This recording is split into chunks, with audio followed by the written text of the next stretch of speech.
बिस्मिल्लाहिर्रहमानिर्रहीम। मैं हूँ आपकी उर्दू की टीचर। खुशामदीद करते हैं बुकमान पब्लिकेशंस को, और हम लेकर आए हैं अल्फ़ा सीरीज़ की फूल उर्दू तस्वीरी कायदा पहला कदम। अस्सलामुअलैकुम, कैसे हैं आप सब? उम्मीद करती हूँ कि आप फिट एंड फाइन होंगे। तो क्या आप तैयार हैं आज के नए हर्फ से मिलने के लिए?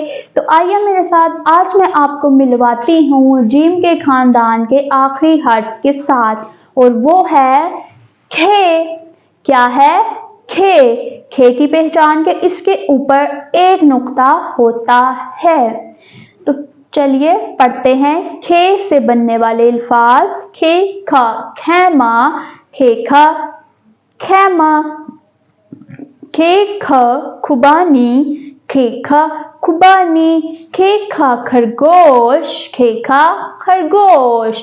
तो जी ये हैं अल्फाज जो कि खे से बनने वाले हैं।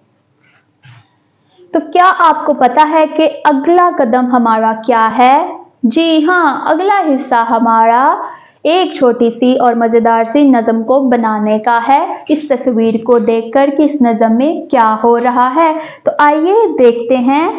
खालिद जब सैर को जाए, ये रहा खालिद, और खालिद क्या कर रहा है? सैर पे गया है। बड़ा सा एक खैमा लगाए, ये रहा खैमा।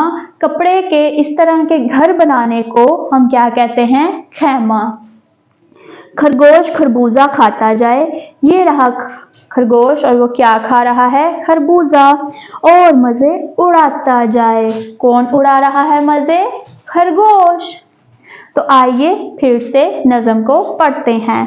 खालिद जब सैर को जाए, बड़ा सा एक खैमा लगाए।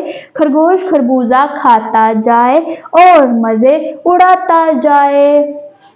तो क्या आपको इस नज़म को पढ़ के मज़ा आया है? तो चलिए अब हम इस नज़म के साथ साथ उस लफ्ज़ को तलाश करते हैं जो कि खालिद और खरगोश के दरमियान कहीं छुपा बैठा है।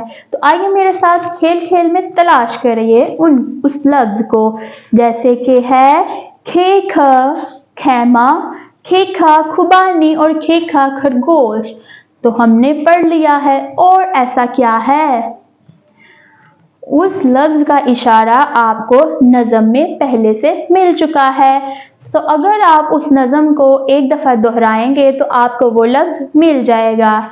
और वो क्या था? वो था खे खा खरबूजा, जो कि खरगोश खा रहा है और मज़े उड़ा रहा है। तो जी मेरे प्यारे बच्चों, वो था खे खा खरगोश।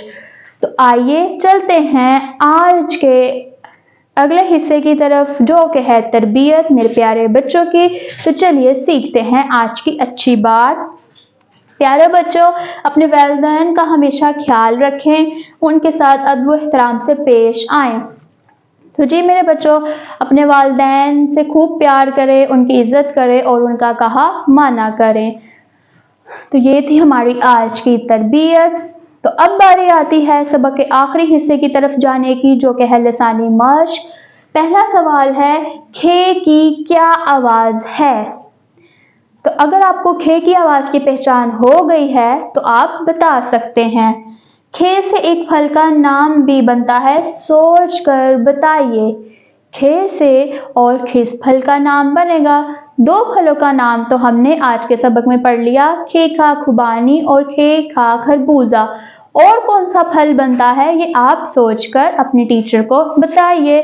तो जी मेरे प्यारे बच्चों, आज के इस सबक में हमारा हर्फ था खे, जो कि जीम के खानदान से ताल्लुक़ रखता है, और आज हमने जीम के खानदान को मुकम्मल पढ़ लिया है, जो कि खे पे आके ख़त्म होता है।